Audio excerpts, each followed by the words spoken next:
अरे शिवसेना, शिवसेना, उद्धव साहेब आगे बढ़ो, अरे उद्धव साहेब आगे बढ़ो, जय भवानी, जय जय जय जय जय भवानी, हिंदू हृदय सम्राट, जय जय जय जय जय भवानी. आदरणीय उद्धवजींचं आगमन होत आहे. जोरदार टाळ्याच्या गजरात आणि घोषणाच्या निनादात जोरदार स्वागत करा. हिंदू हृदय सम्राट शिवसेना प्रमुख माननीय श्री बाळासाहेब ठाकरे यांचा जय हो. जय भवानी, जय शिवाजी, जय भवानी, जय शिवाजी, जय भवानी, जय शिवाजी. उद्धव साहेबांचं आगमन झालेलं आहे. आज खर तर जळगाव जामोद मध्ये उद्धवजी येत आहेत आणि एक ऐतिहासिक सभा होते इथं. त्यांचा समाचार घेण्यासाठी शिवसेनेचे विधान परिषदेतील विरोधी पक्ष नेते सन्माननीय अंबादासजी दानवेजी आले. त्यांच्याही डोळ्याच्या टाळ्याच्या गजरात जोरदार स्वागत करा. जय भवानी. अरे उद्धवजी ठाकरे साहेब आगे बढ़ो, अरे उद्धवजी ठाकरे साहेब आगे बढ़ो. शिवसेना, शिवसेना, उद्धवजी ठाकरे साहेब आगे बढ़ो. साहेब आपल्याला विनंती करतो की आपण छत्रपती शिवरायांच्या पुतळ्याला पुष्पहार अर्पण करावा ही आपणास विनंती. आणि आदरणीय संजय राऊत साहेबांना विनंती करतो. राऊत साहेब, राऊत साहेब आपण आपल्यामध्ये उद्धवजी साहेब आलेले आहेत. वंदनीय शिवसेना प्रमुखांच्या प्रतिमेला पुष्पहार अर्पण करावा. संजय राऊत साहेबांना मी वंदनीय हिंदू हृदय सम्राट शिवसेना प्रमुख श्रीमान बाळासाहेब ठाकरे यांचा छत्रपती शिवाजी महाराज की जय शिवाजी, जय शिवाजी. आदरणीय उद्धवजींचं आगमन झालेलं आहे. मी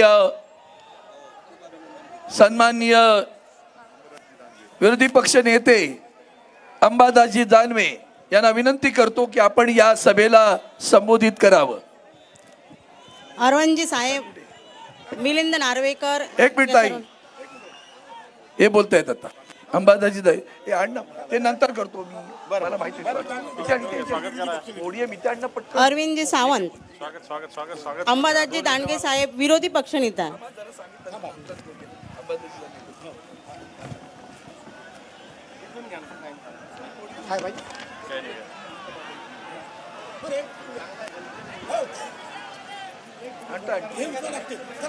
आपण घोषणा देऊ सगळ्यात आधी जोरात. छत्रपती शिवाजी महाराज की जय भवानी.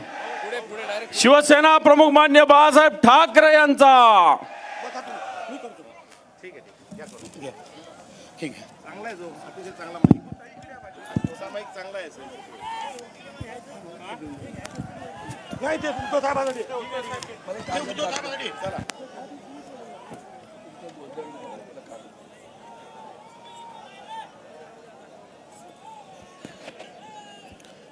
महाराष्ट्राची कुलस्वामिनी आहे तुळजाभवानी.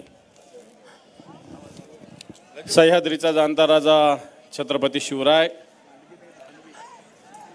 हिंदू हृदय सम्राट शिवसेना प्रमुख श्रीमान बाळासाहेब ठाकरे यांना मानवंदना.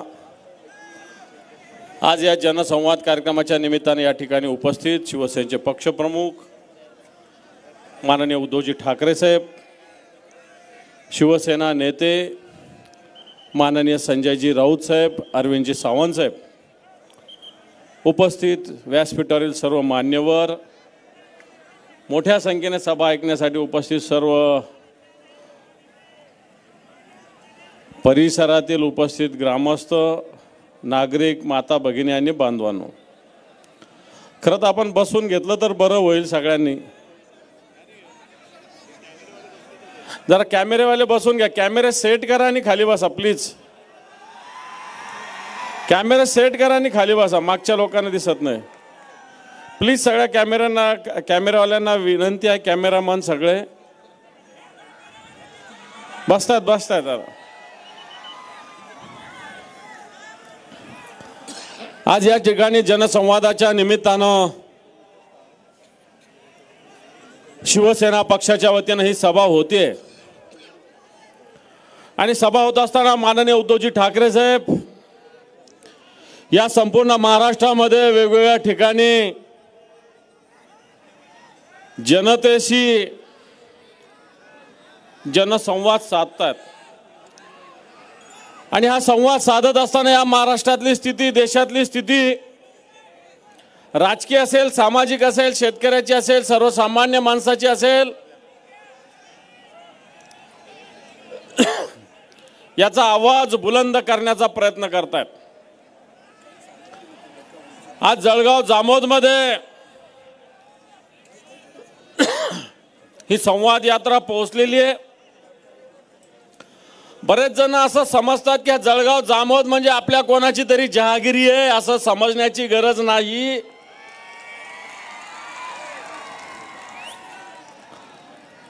बऱ्याच जण वाटलं मी म्हणजे सगळं काही, परंतु तुम्ही फक्त बॅगा उचलायला आहे गद्दारांच्या, बाकी तुम्ही काही करू शकत नाही.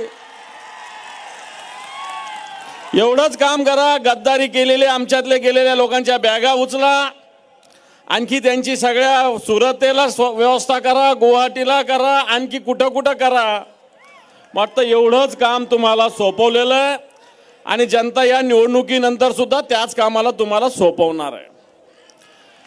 या भागातील जनतेचे अनेक प्रश्न प्रलंबित आहे. मागच्या काळात अतिवृष्टी झाली असेल, परंतु या मागच्या महिन्यात सुद्धा या ठिकाणी अतिवृष्टी झालेली आहे, गारपीट झालेली आहे. कोणी आलं होतं, कोणी पंचनामे केले, कोणी मदतीची घोषणा केली. कुठं फिरतात हे लोक? दलाली करत मुंबईला फिरतात.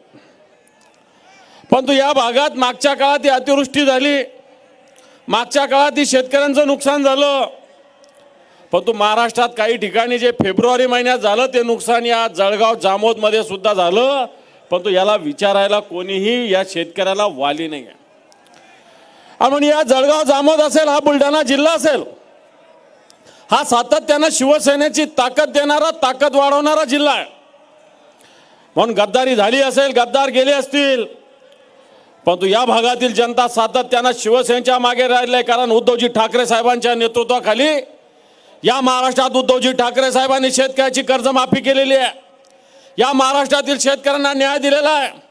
आत्ताच्या घडीचं सरकार नुसतं होयबा सरकार आहे, नुसतं भाषण सरकार करणारं सरकार आहे, शेतकऱ्याला फसवणारं सरकार आहे. या महाराष्ट्रात सगळ्यात जास्त आत्महत्या मागच्या वर्षभरात झाल्या. या महाराष्ट्रात शेतकऱ्याला, शेतमालाला भाव हे सरकार देत नाही. या महाराष्ट्रातील शेतकऱ्याचा कापूस असेल, तूर असेल, सोयाबीन असेल, याला कोणताही भाव हे सरकार देत नाही. बाजूला मध्य प्रदेशमध्ये भाव आहे, परंतु या महाराष्ट्रात भाव नाही आहे. मग शेतकऱ्याला भाव देत नाही. या सरकारचा भाव सुद्धा येणार का आपल्याला खाली आणावं लागेल. आणि याचं नेतृत्व करणारे उद्धवजी ठाकरे साहेब. कित्येक समाजाला या मतदारसंघात उल्लू बनवलं गेलं, बारी समाजाला उल्लू बनवलं गेलं, कुणबी समाजाला उल्लू बनवलं गेलं. खोटे आश्वासनं दिली गेली. या समाजासाठी हे काम करतो, ते काम करतो, परंतु कोणतंही काम होऊ शकलं नाही. म्हणून या जनसंवादाच्या निमित्तानं येणाऱ्या काळात या महाराष्ट्रातील शेतकऱ्याला न्याय देण्यासाठी, या महाराष्ट्रातील शेतकऱ्याला देशोधडीला लावणाऱ्या सरकारला पालथ पाडण्यासाठी उद्धवजींच्या नेतृत्वाखाली निश्चित महाराष्ट्रात परिवर्तन होणार आहे. आणि परिवर्तन होत असताना जळगाव जामोद सुद्धा या परिवर्तनाचा एक साक्षीदार राहिलं पाहिजे, असं आव्हान मी आपल्याला करतो आणि थांबतो. जय हिंद, जय महाराष्ट्र.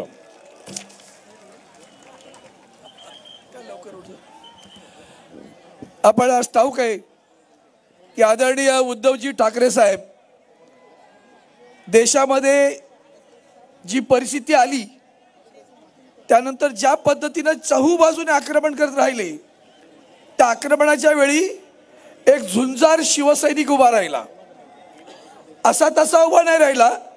त्या झुंजार शिवसैनिकाला मोदींच्या सरकारनं जेलमध्ये टाकलं, पण त्यांनी झुंज सोडली नाही. असे शिवसेनेचे नेते आदरणीय संजय राऊत साहेब यांना विनंती करतो की आपण आता संबोधित करावं.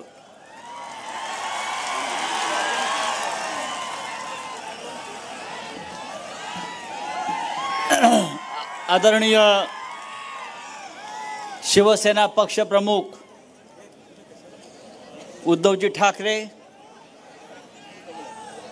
या सभेसाठी जमलेले तमाम शिवसैनिक बंधू भगिनी आणि मातांनो, आपला हा उत्साह पाहून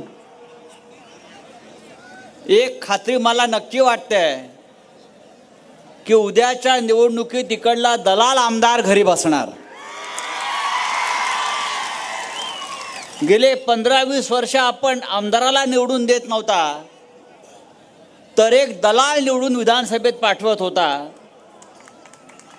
आणि तो दलाल काय करत होता हे आपण मागच्या 1.5 वर्षापूर्वी सुरत आणि गुवाहाटीला पाहिलं. मग अशा अंबादास दानवे यांनी सांगितलं आणि मी सुद्धा एकदा टीव्हीला पाहिलं. गाढवासारखा एक माणूस ओझी घेऊन बॅगा घेऊन फिरत होता आमदारांच्या मागे, गद्दार आमदारांच्या मागे. मी म्हटलं कोण आहे? अरे हा कोण आहे? गाढव कोण आहे? एवढं बॅगा हे ते घेऊन ते म्हटले हा जळगाव जामोदचा आमदार आहे, भारतीय जनता पक्षाचा. आता या दलाल गाढवाला घरी बसवणार की नाही? इथे कोणाला निवडून देणार? शिवसेना आणि शिवसेना ती सुद्धा माननीय उद्धव ठाकरे साहेबांची शिवसेना. भारतीय जनता पक्ष हा एक चोर बाजार आहे, चोर बाजार. आमच्या मुंबईमध्ये एक चोर बाजार आहे, फार प्रसिद्ध चोर बाजार. अख्ख्या मुंबईतले चोर तिकडे एकत्र येतात आणि चोरलेला माल विकायला बसतात. भारतीय जनता पक्षाचा अशाच प्रकारे एक चोर बाजार झाला आहे. शिवसेना चोरा, राष्ट्रवादी काँग्रेस पक्ष चोरा, यांचे बाप चोरा, त्यांचे भाऊ चोरा, असा हा चोरांचा बाजार भारतीय जनता पक्ष आणि त्या चोरांचे सरदार देवेंद्र फडणवीस. मला बुलढाण्यातल्या लोकांच्या कल्पकतेची कमाल वाटते. मगाशी आपण, मला वाटतं नांदुरा गाव ना, नांदुरा गावात आम्ही खाली उतरलो. पक्षाच्या कार्यालयाचं उद्घाटन करायचं होतं. एक तरुण शिवसैनिक आला, जय महाराष्ट्र केलं. मला म्हणाले साहेब, हात घेतला, साहेब टरबूज फोडा म्हटले. मला क्षणभर कळलं नाही टरबूज फोडा म्हणजे काय. बाजूला एक फळांचं दुकान होतं, त्यांनी टरबूज आणलं आणि फोडलं. असं टरबूज उद्याच्या निवडणुकीमध्ये साहेब फुटलं पाहिजे, ही जबाबदारी तुमची आहे. बुलढाणामधला खासदार असेल गद्दार झालेला, बुलढाण्यातले आमदार असतील ज्यांची लायकी नसताना आमदारका मिळाल्या, शिवसेनेच्या नावावर जिंकून आले, ते यापुढे लोकसभेत आणि विधानसभेत जाता कामा नये. महाराष्ट्र संकटात आहे, देश संकटात आहे. आणि राज्याचे मुख्यमंत्री काय करतायत, राज्याचे उपमुख्यमंत्री काय करतायत? शेतकरी संकटात आहे. या देशामधला शेतकरी, पंजाबचा शेतकरी, हरियाणाचा शेतकरी, त्यांना हमी भाव मिळावा त्यांच्या मालाला म्हणून हजारोच्या संख्येनं दिल्लीकडे निघालेलं आहे. आणि हे मोदीचं सरकार दिल्लीच्या सीमेवर त्यांच्यावरती गोळ्या झाडण्यासाठी सशस्त्र सेना उभी करून त्या शेतकऱ्यांचे मुर्दे पाडताय. अशा पद्धतीनं या देशात आपण एका बाजूला जय जवान जय किसान नारा देतो, हा देश शेतकऱ्यांनी घडवला म्हणून सांगतो, आणि त्या शेतकऱ्यावरती आपण गोळ्या झाडण्याचं पाप करतोय. या मोदीला परत निवडून देता कामा नये, ही गॅरंटी आपण सगळ्यांनी घेतली पाहिजे. आज या देशामध्ये नरेंद्र मोदी समोर, भारतीय जनता पक्षासमोर जर कोणाचं आव्हान उभा असेल तर एकमेव नेता म्हणजे माननीय उद्धव ठाकरे साहेब. अख्ख्या जगात त्यांच्या नावाचा डंका वाजतो. या देशामध्ये एक नेतृत्व उभं राहिलेलं आहे हुकुमशाहीच्या विरुद्ध. ही हुकुमशाही आपल्याला संपवायची आहे. आणि ज्या पद्धतीनं महाराष्ट्रात उद्धव साहेबांच्या जनसंवाद यात्रेला आपला पाठिंबा मिळतोय, तो पाठिंबा पाहून एक खात्रीने मी नक्की सांगेन की या महाराष्ट्रामध्ये शिवसेनेची सत्ता येते, शिवसेनेचा मुख्यमंत्री होतोय आणि दिल्लीमध्ये सुद्धा शिवसेनेच्या पाठिंब्याशिवाय कोणतंही सरकार बनू शकत नाही. अशा प्रकारची ताकद या शिवसेनेच्या मागे उभी राहिलेली दिसते आहे. बुलढाण्यानं सुद्धा आपली जबाबदारी उचलायला पाहिजे. लोकसभा असतील, विधानसभा असतील, प्रत्येक या निवडणुकीमध्ये शिवसेनेचा, खऱ्या शिवसेनेचा डुप्लिकेट नाही, खऱ्या शिवसेनेचा भगवा झेंडा आपण फडकवायला पाहिजे. उद्धव ठाकरे आपले नेते आहेत. उद्धव ठाकरे या महाराष्ट्राचे नेते आहेत. उद्धव ठाकरे या देशाचे नेते आहेत. आणि या देशाच्या नेत्याकडे संपूर्ण जग एका विश्वासानं पाहतोय. या देशात आणि या महाराष्ट्रात बदल आणि परिवर्तन करण्याची हिंमत कोणामध्ये असेल तर ते माननीय उद्धव साहेबांमध्ये आहे. म्हणून आपण सगळ्यांनी त्यांच्या पाठीशी उभं राहिलं पाहिजे. इतकं सांगून मी आपली रजा घेतो. जय हिंद, जय महाराष्ट्र. करणार नाही, जमणार नाही तुम्ही. सॉरी सर, मी शेगाववरून आलेली आहे. बोल ते विचारलेलं आपण नाही, विचारील नाही आहे. धन्यवाद. आपल्या या हारामधूनही जनतेचं प्रेम दिसत आहे. आपले स्टेजवरचे कार्यकर्ते थोडे खाली जा, हार बोलतो. आपली शिवसेना वगैरे कार्यकर्ते मंडळींना मी विनंती करते की त्यांनी साहेबांचं स्वागत करावं. जोरात टाळ्या झाल्या पाहिजे मंडळी. जळगाव जामोद मधील शिवसैनिक आमचा तालुका प्रमुख गजानन वाघ, जरा बाजूला होता दिसेल तुम्ही. ते असे पडाल पडाल पडेल पडेल पडाल खाली. भोजने भोजने केवढा उदंड प्रेम आदरणीय उद्धवजींवर जळगाव जामोद मधील शिवसैनिकांनी व्यक्त केलंय. सोबत काँग्रेस, राष्ट्रवादीचे सगळे प्रमुख कार्यकर्ते, पदाधिकारी ते उपस्थित आहेत. हा हार म्हणजे उद्याच्या विजयाचा हार आदरणीय उद्धवजींना जळगाव जामोद मधील शिवसैनिक सुपूर्द करतायत. जोरदार टाळ्यांच्या गजरात त्याचा.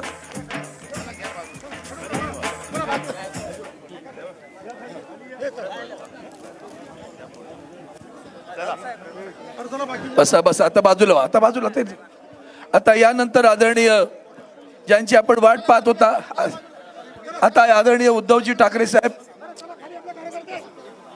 ते यानं पोडियमवर आण. साहेबांना मी विनंती करते की त्यांनी आपलं मनोगत व्यक्त करावं. बरीच मंडळी आपल्या मनोगतासाठी थांबलेली आहेत, आतुर आहेत आणि साहेब आपल्या मनोगताला सुरुवात करतील अशी मी त्यांना विनंती करते.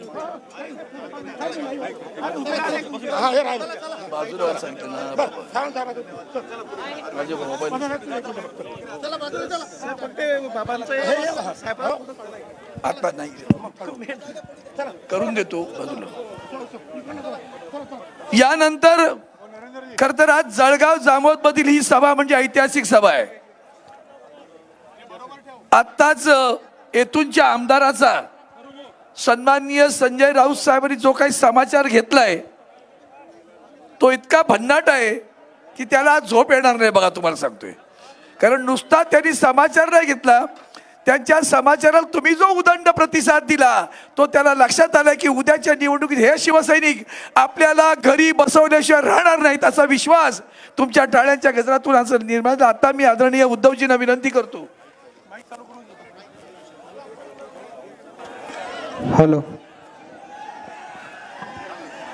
आता मी आदरणीय शिवसेनेचे पक्षप्रमुख, उभ्या महाराष्ट्रात ज्यांनी झंझावात निर्माण केलाय आणि दिल्लीच्या तख्तालाही आता जिथं भय वाटतं असे आदरणीय उद्धवजी बाळासाहेब ठाकरे यांना विनंती करतो की जळगाव जामोद मधील ऐतिहासिक सभेला आपण संबोधित करावं.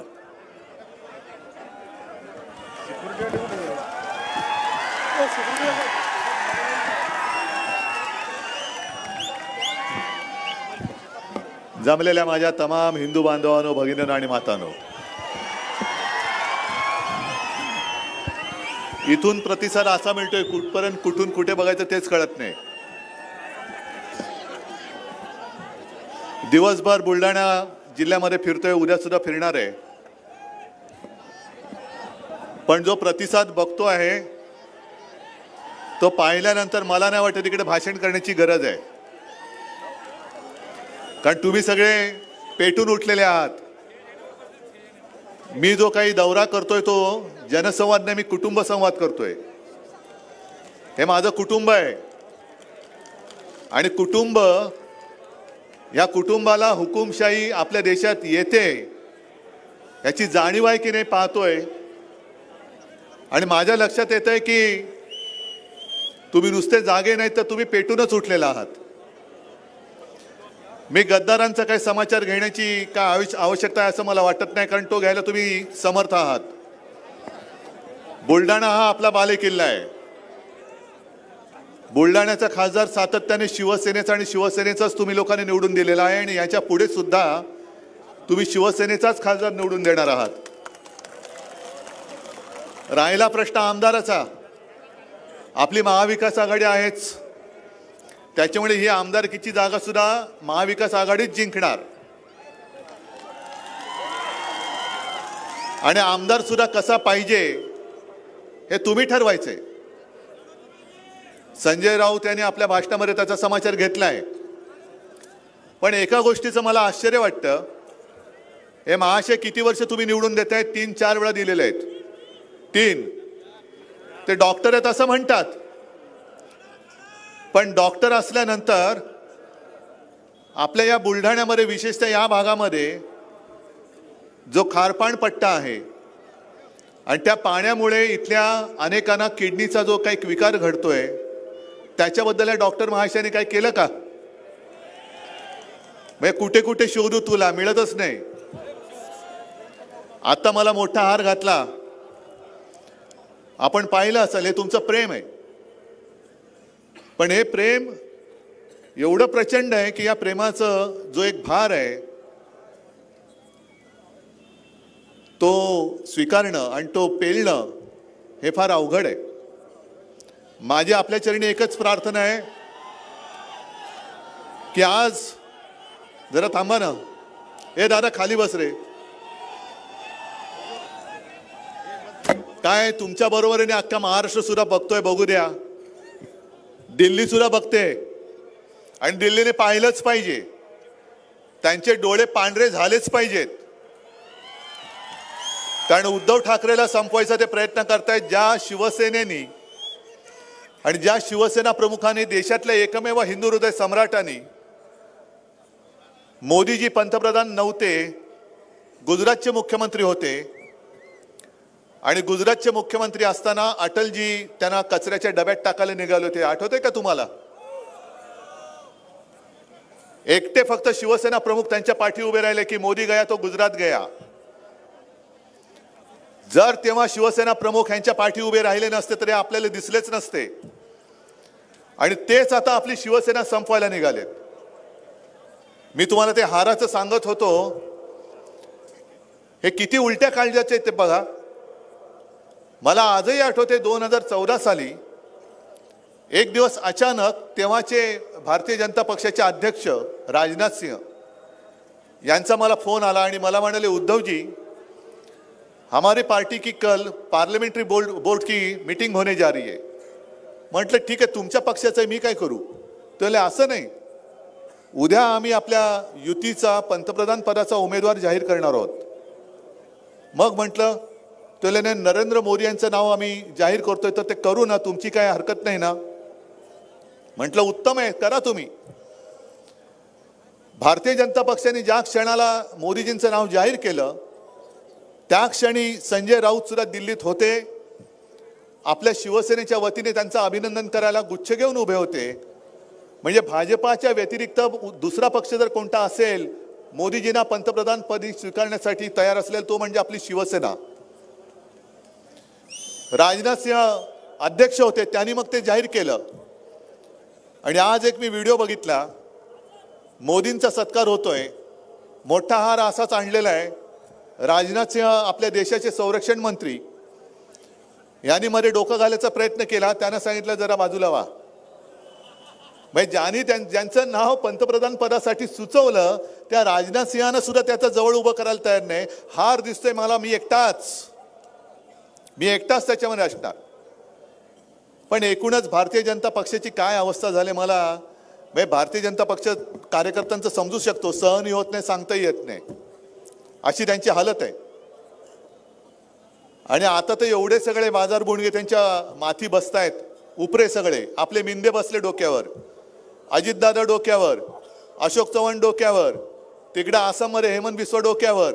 सगळे भ्रष्टाचार तितुका मिळवावा, भाजपा अपक्ष वाढवावा, हे भाजपची आता गत झालेली आहे. म्हणजे येताना मी आणि संजय राऊत गप्पा मारत होतो. ते सामना पिक्चर मधलं एक गाणं आहे, कोणाच्या खांद्यावर कोणाचे ओझे, आठवत आहे ना? कोण मेले कोणासाठी रक्त ओकून. मला भाजपवाल्यांना सांगायची की अरे तुम्ही रक्त आटवून तुमच्या पिढ्यांनी हा पक्ष उभा केला आणि आज भाजपच्या खांद्यावर उपऱ्यांचे ओझे वाहा. तुमच्या नेत्यांना काही लाज लज्जा शरम नाही. दुसऱ्यांचे पक्ष फोडतायत, दुसऱ्यांचे रेडीमेड नेते घेत आहेत. अरे जगातला एवढा मोठा पक्ष पण तुमच्याकडे साधे नेते नाहीत. आणि म्हणे आम्ही 400 पार होणार. कसे होणार 400 पार? आत्ता सत्ता पडू दे, 4 टाळकी जरी तुमच्या सोबत आली तरी मी म्हणेन खूप कमाई केली तुम्ही आयुष्याची. आणि आज माझा पक्ष तुम्ही फोडलात, पक्ष चोरलात, चिन्ह चोरलात.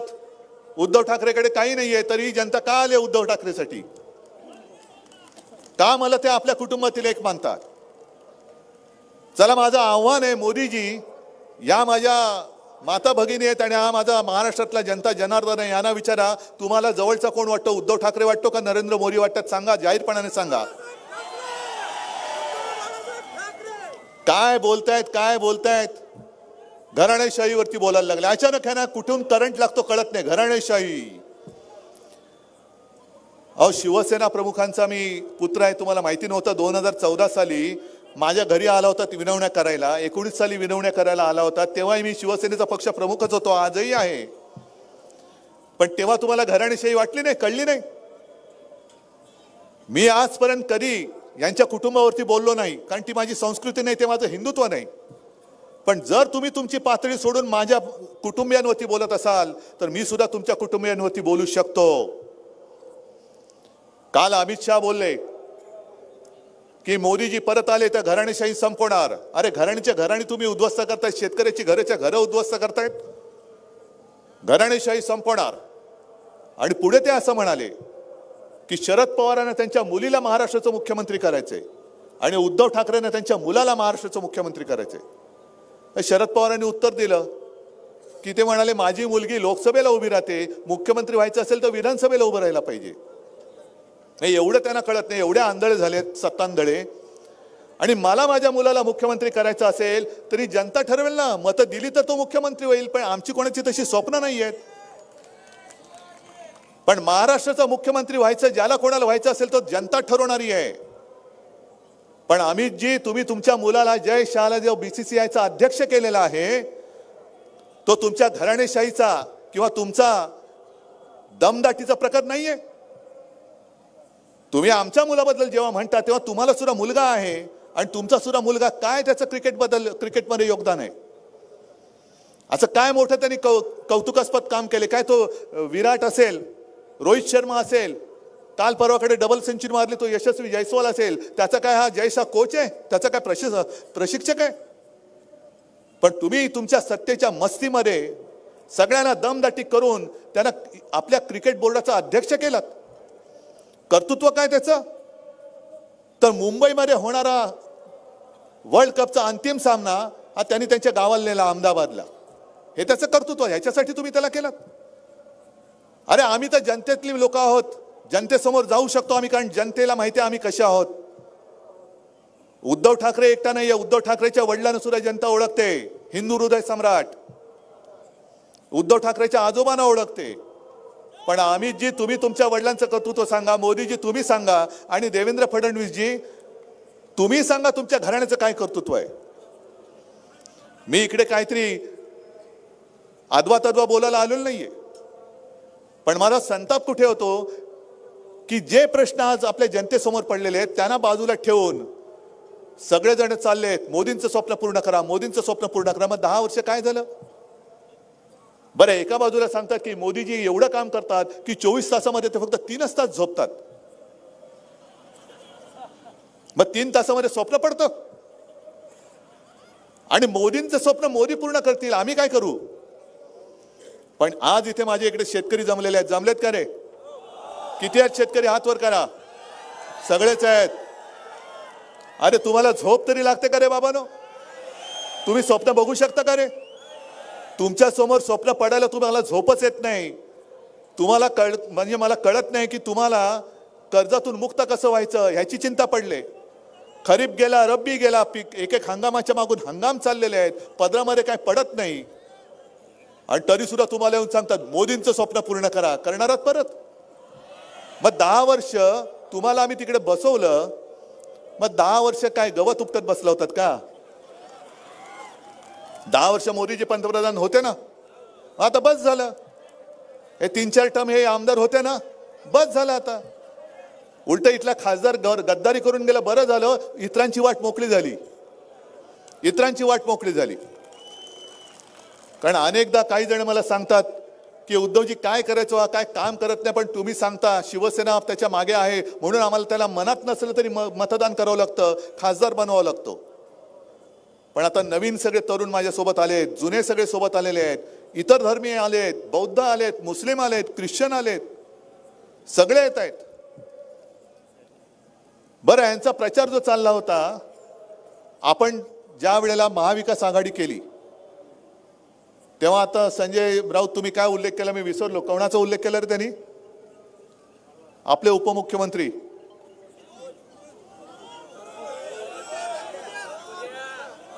कळलं ना कोण? हा, त्यांनी काय बोंब मारली होती? उद्धव ठाकरे यांनी जनादेशाचा अपमान केला. कसा अपमान केला? तर म्हणे शिवसेनेने सुद्धा मोदींच्या नावावरती मतं मागितली होती. बरं ठीक आहे, आपली युती होती, आम्ही मोदींच्या नावावरती मतं मागितली, तुम्ही हिंदू हृदय सम्राटांच्या नावाने तेव्हाही मागितली होती, आणि आता सुद्धा निर्लज्जपणाने तुम्ही त्यांचा फोटो चोरून मतं मागताय. कारण मोदींचं राहणं चालत नाही महाराष्ट्रामध्ये. पण तेव्हा तुम्ही जे काय सांगत होता की उद्धव ठाकरेंनी जनादेशाचा अपमान केला कारण युतीमध्ये मतं मागितली आणि आता काँग्रेस बरोबर गेले, यांनी हिंदुत्व सोडलं. बरं ठीक आहे, तुम्ही आमचे गद्दार फोडलेत, मिंद्याला उरावर घेतलं, या खासदाराला सुद्धा तुम्ही घेतलं. आणि जर मी युती असताना असं देवेंद्रजींचं म्हणणं असेल की उद्धव ठाकरे यांनी मोदींचा फोटो लावून मतं मागितली आणि काँग्रेस बरोबर गेले, मग अजितदादांनी काय मोदींचे फोटो लावून मतं मागितली होती? अशोक चव्हाणांनी काय मोदींचे फोटो लावून मतं मागितली होती? मग तुम्ही इतर पक्षातले घेताय, ते सगळे घेताना नितीश कुमारने काय मोदींचा फोटो लावून मतं मागितली होती? मग तुम्ही सगळ्यांना फोडताय. अजित पवारांवरती स्वतः मोदींनी आरोप केले होते 70,000 कोटीचा सिंचन घोटाळा, तो घोटाळा काय मोदींचा फोटो लावून तुम्ही केला होता? अशोक चव्हाणांबद्दल त्या निर्मला सीतारामन बाईंनी जी श्वेतपत्रिका लोकसभेत मांडली त्याच्यामध्ये आदर्श घोटाळा म्हणून उल्लेख आहे. तो आदर्श घोटाळा अशोक चव्हाणांनी केला, तो काय मोदीजींचा फोटो लावून केला होता? हा काही जनादेशाचा अपमान नाही झाला?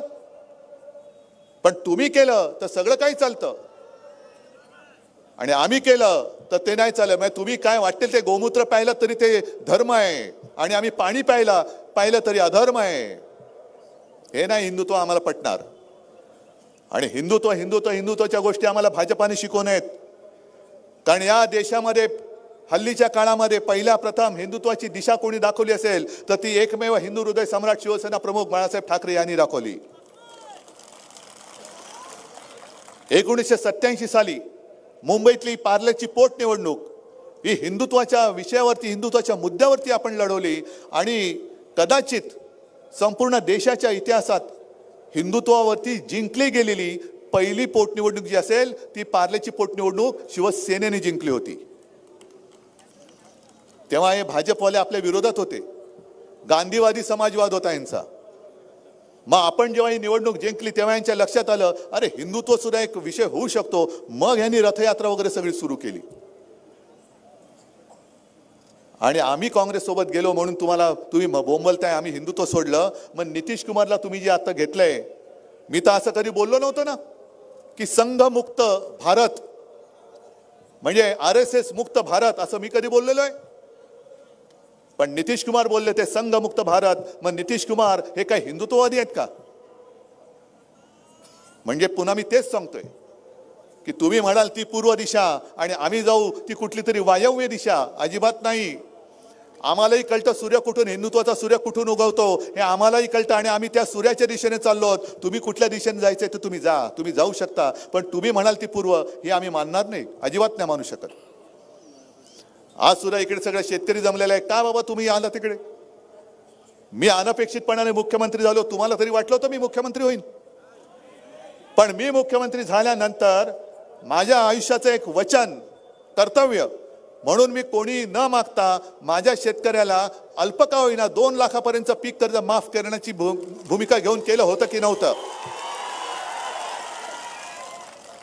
ज्या वेळेला महाविकास आघाडी सरकारच्या काळात नैसर्गिक आपत्ती आली त्यावेळेला सुद्धा त्या आपल्या सरकारने तुम्हाला केलेली मदत पोहोचली होती की नव्हती?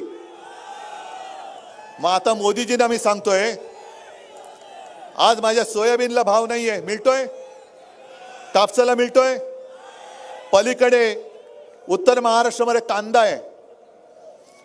मगाशच्या सभेत अंबादास बोलले आयात धोरण निर्यात धोरण, कधी काय आयात करायचं, कधी काय निर्यात करायचं, कधी आयातीवर बंदी घालायची, कधी निर्यातीवरती बंदी घालायची. यांच्या या धडसोड वृत्तीमुळे नुकसान होते ते माझ्या शेतकऱ्याचं होते. आज कांदा उत्पादक शेतकरी सुद्धा त्यांना मध्ये एक सांगितलं की आम्ही कांदा निर्यातीवरची बंदी उठवली, अजूनही उठवलेली नाही.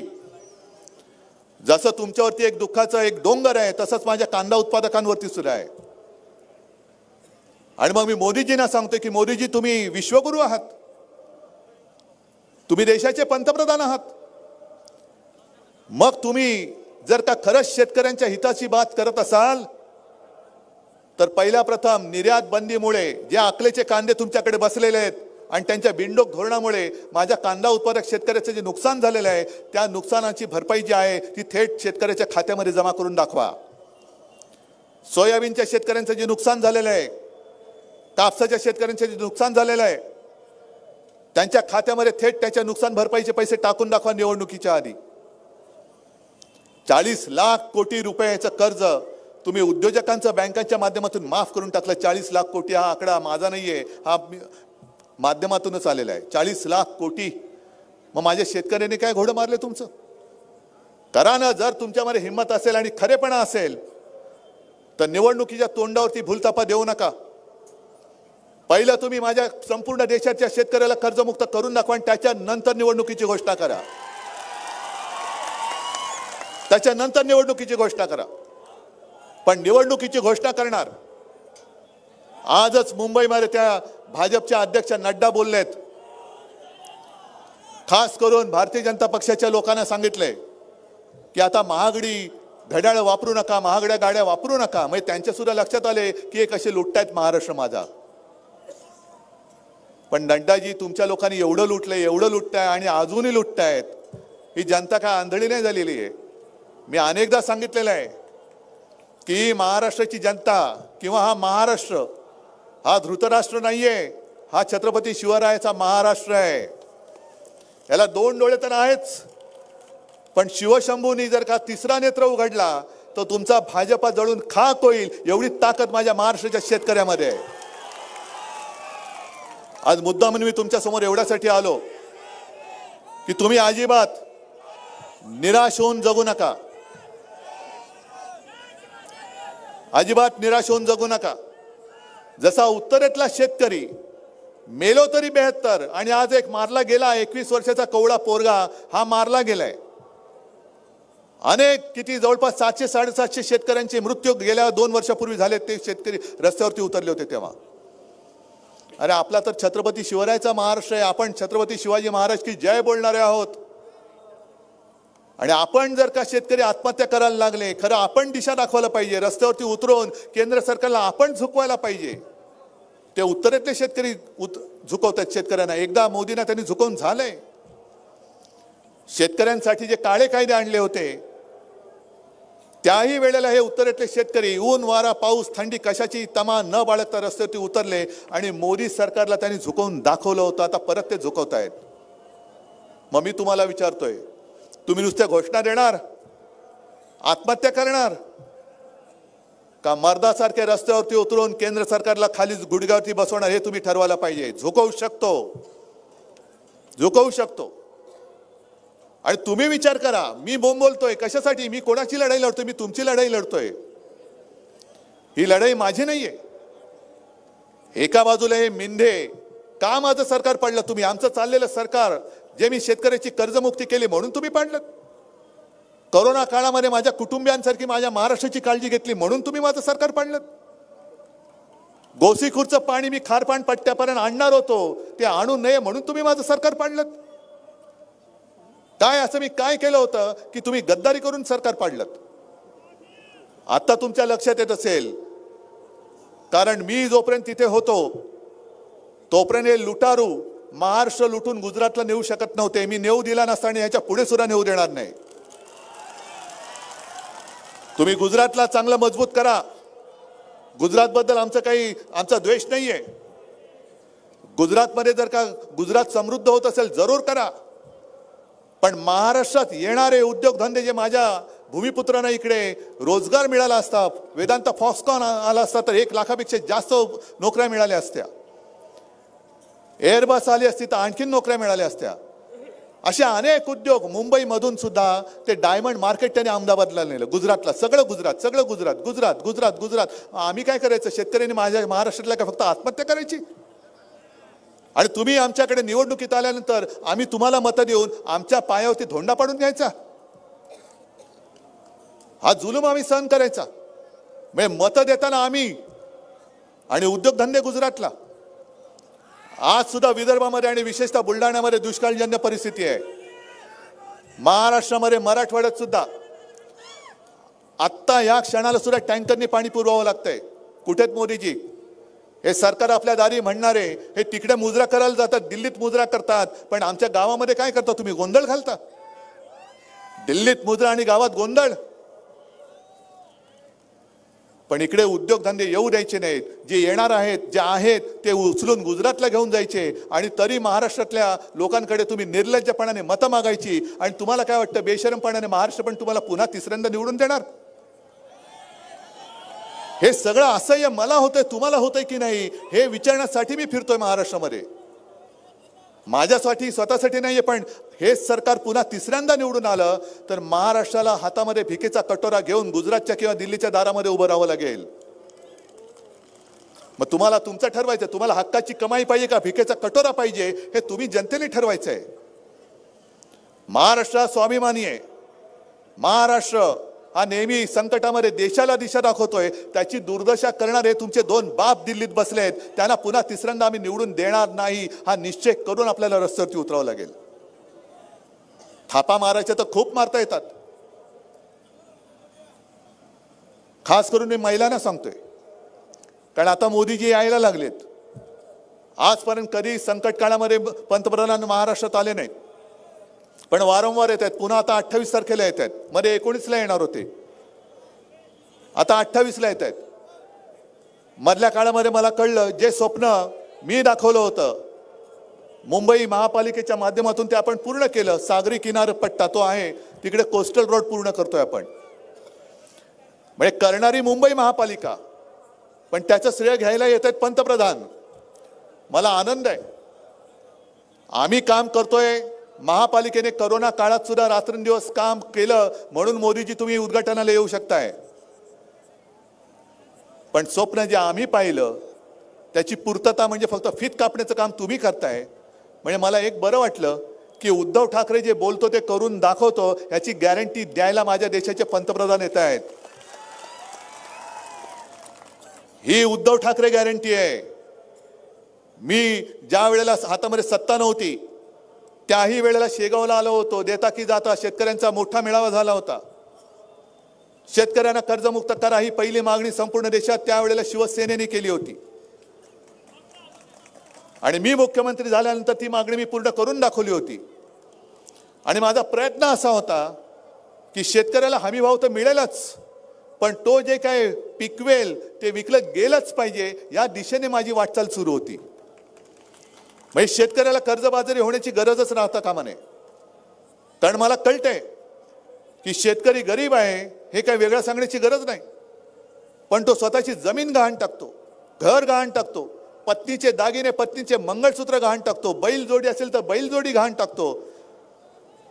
आणि हा माझा शेतकरी निर्डावलेला नाही, निर्लज्ज नाही. मला एक तरी शेतकरी मोदीजींनी दाखवून द्यायचा की ज्यांनी कर्ज बुडून तो परदेशात पडून गेलेला त्यांच्या मित्रांसारखा. एक तरी शेतकरी असा दाखवा की जो कर्ज बुडवून, बँकांचं कर्ज बुडवून, अरे त्याच्याकडे पैसेच नाहीये, कर्ज आहे ते किती आहे. आज तर त्या शेतकऱ्याची हालत एवढी खराब आहे की घर त्याचं कुटुंबाला खायला द्यायचं काय हा प्रश्न त्याच्यासमोर पडलेला आहे. मग त्याला झोप लागत नाहीये, तो हताश झालेला आहे. जन्माला यायचं तेव्हा पण डोक्यावरती, वडिलांच्या डोक्यावरती कर्ज, अख्खा आयुष्य जातं ते कर्जामध्ये, आणि कर्ज डोक्यावर आहे म्हणून आत्महत्या करायची. म्हणजे तुम्ही कर्जासाठीच जन्माला आलात आणि कर्जासाठीच मरणार, असंच आयुष्य तुम्ही जगणार आहात का? कुठेतरी एक आपलं स्वतःचं हक्काचं सरकार केंद्रात बसून, राज्यात बसून एकदाच काय ते कर्जमुक्त होणार आहात हे तुम्ही ठरवायचंय. आज बोलण्यासारखं बरंच काही आहे, पण मला फक्त शेवटचे एवढंच सांगायचंय. सारखं जे मी बोलतो ही लढाई माझी एकट्याची नाही, ही लढाई तुमच्यासाठी मी लढतोय. कारण मोदीजी आणि आता अमित शहा जे बोलतात घराणेशाही घराणेशाही घराणेशाही, तुम्ही घराणेशाही संपवण्याचा प्रयत्न कराय, माझं घराणं माझ्या सोबत आहे. पण आमची जी लढाई आहे ती तुमच्या हुकुमशाही विरुद्ध आहे, तुमच्या एकाधिकारशाही विरुद्ध आहे. अगदी राम मंदिराचं लोकार्पण करताना सुद्धा शंकराचार्यांना बाजूला घेतलं नाही, पण मोदीजींचा फोटो, म्हणजे मध्ये निखिल वागळे ते पत्रकार आहेत, ते बोलले, मग त्याला अशी भीती वाटत होती की मंदिरात तरी मूर्ती रामाची आहे का यांची आहे. नशीब ती रामलल्लाची मूर्ती लावली. पण तुम्ही ठरवायचं सगळ्यांनी, आणि भाजपवाल्यांनी सुद्धा ठरवायचंय, RSS वाल्यांनी सुद्धा ठरवायचंय. अरे आत्ताच तुम्हाला किंमत देत नाहीयेत, आत्ताच तुम्हाला बाहेरनं जे बाजार बुणगे येतात त्यांच्या सतरंज्या उचलायला लावतायत. तिसऱ्यांदा जर का तुम्ही मेहनत करून यांना निवडून दिलात, जे येऊ शकत नाहीत, तर तुम्हाला सतरंजीच्या खाली सुद्धा ते जागा नाही ठेवणार, फेकून देतील गटारामध्ये. मग तुम्ही पुन्हा तुम्हाला ते चिरडण्यासाठी म्हणून त्यांना निवडून देणार का? ही जी जनता एका स्वाभिमानाने पेटून उभी राहिलेली आहे तिच्यासोबत येणार, हे भाजपवाल्यांनी सुद्धा ठरवायला पाहिजे. अगदी कुठेनी सुद्धा ठरवावं. तुम्हाला फक्त ओझ्याचं गाढव करणार आहेत. काय तुमची किंमत आज काय? अरे तुम्ही जर का दिलेल्या वचनाला जागला असतात तर अडीच वर्ष जे काय अमित शहा आणि मला जे काय वचन दिलं होतं त्यानुसार 2.5 वर्ष शिवसेनेचा मुख्यमंत्री झाला असता, आणि 2.5 वर्ष तुमचा टरबूज असेल, पपई असेल, कोण असेल तो असेल, कलिंगड असेल, तो मुख्यमंत्री झाला असता. आता तुम्हाला 5 वर्षात काय मिळालं? सगळ्यांना फोडाफोडी करून उपऱ्यांना डोक्यावरती घेऊन तुम्हाला नाचावं लागतंय. ही दशा, ही भाजपची दशा. तुमची आणखीन जे राहिले त्यांची उद्या आणखीन काय दुर्दिशा होणार आहे हे त्यांचं त्यांनी ठरवावं. मला त्यांची काय पडलेली नाहीये, मी तुमच्यासाठी लढतोय. आणि तुम्ही ठरवायचं, मी जे सांगितलं तसं, की तुम्ही आणि तुमची पुढची पिढी, तुम्हाला देशाच्या स्वातंत्र्यात जगवायचे आहे की हुकुमशहाच्या चरणी तुम्हाला पाठवून द्यायचे हे तुम्ही ठरवा. काय मान्य आहे? लोकशाही, ही लढाई हुकुमशाही विरुद्ध लोकशाही अशी आहे. मी व्यक्ती कोणाच्या विरोधात नाही आहेत, मोदी असतील, अमित शहा असतील, कोणी असेल, पण हुकुमशाह कोण असेल तर त्याच्या विरोधात ही माझी महाराष्ट्रातली जनता तरी उभी राहिलेली आहे हे दाखवण्यासाठी मी महाराष्ट्रामध्ये फिरतोय. आणि मला खात्री आहे आज माझ्याकडे काही नसताना सुद्धा एवढ्या तुम्ही संख्येने इकडे जमलात, आणि जमल्यानंतर सुद्धा नुसते शांत नाही बसलात. मी बोलतोय, तुम्ही माझ्याशी मला प्रतिसाद देता आहात. नाक्यावरती, चौकामध्ये ज्या पद्धतीने माझं स्वागत होतंय ते बघितल्यानंतर मला खात्री आहे की छत्रपती शिवाजी महाराज, जिजाऊ आणि हिंदू हृदय सम्राट बाळासाहेब ठाकरे यांना अभिमान वाटेल असं काम या निवडणुकीत महाराष्ट्र करून दाखवेल, आणि दिल्लीच्या हुकुमशहाला महाराष्ट्राच्या मातीमध्ये गाडून टाकेल ही खात्री बाळगतो आणि आपली रजा घेतो. जय हिंद, जय महाराष्ट्र.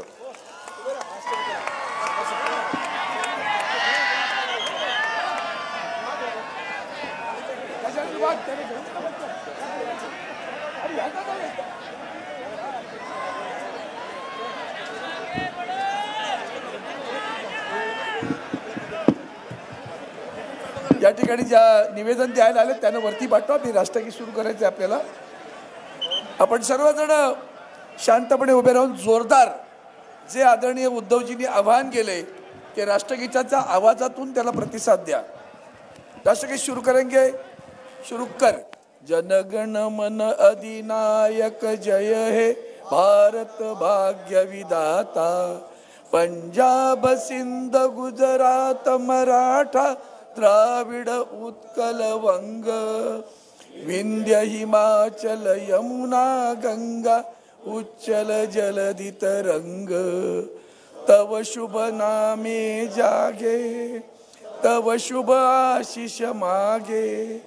गाये तव जय गाथा. जनगण मंगलदायक जय हे भारत भाग्य विधाता. जय हे जय हे जय हे जय जय जय जय हे. भारत माता की. शिवसेना. वंदनीय हिंदू हृदय सम्राट शिवसेना प्रमुख श्रीमान बाळासाहेब ठाकरे यांचा. आवाज कोणाचा? सरसेनापती बाळासाहेब ठाकरे यांचा. उद्धव साहेब तुम आगे बढ़ो. उद्धव साहेब तुम आगे बढ़ो. सर्वांनी जागेवर बसून जावं. जोपर्यंत आपले पक्षप्रमुख आणि सर्व नेते मंडळी जात नाही कोणीही त्यांना बंधात भेटण्याचा प्रयत्न करू नये. सर्वांनी त्यांना जागा मोकळी करून द्यावी. जे ग्राउंड मध्ये बसलेले आहेत त्या सगळ्यांना विनंती आहे जोपर्यंत आपले पक्षप्रमुख उद्धव साहेब जात नाही तोपर्यंत आपण सर्वांनी एकाच ठिकाणी थांबायचं आहे. पक्षप्रमुख उद्धव साहेब गेल्यानंतर आपण सर्वांनी जावं. सर्वांनाच वाटते की आपण उद्धव साहेबाला भेटावं परंतु सिक्युरिटी अभावी त्यांना भेटता आलं नाही. त्याबद्दल मी त्यांची दिलगिरी व्यक्त करतो. व आपण मोठ्या संख्येनं आज जळगाव जामोद परिसरातल्या सर्व नागरिकांनी आमच्या मित्र पक्षांनी जे शिवसेनेला भरभरून प्रेम दिलं त्याबद्दल जळगाव तालुका प्रमुख या नात्याने आपल्या सर्वांना धन्यवाद देतो. आणि तशीच नेहमी आपल्याकडून अपेक्षा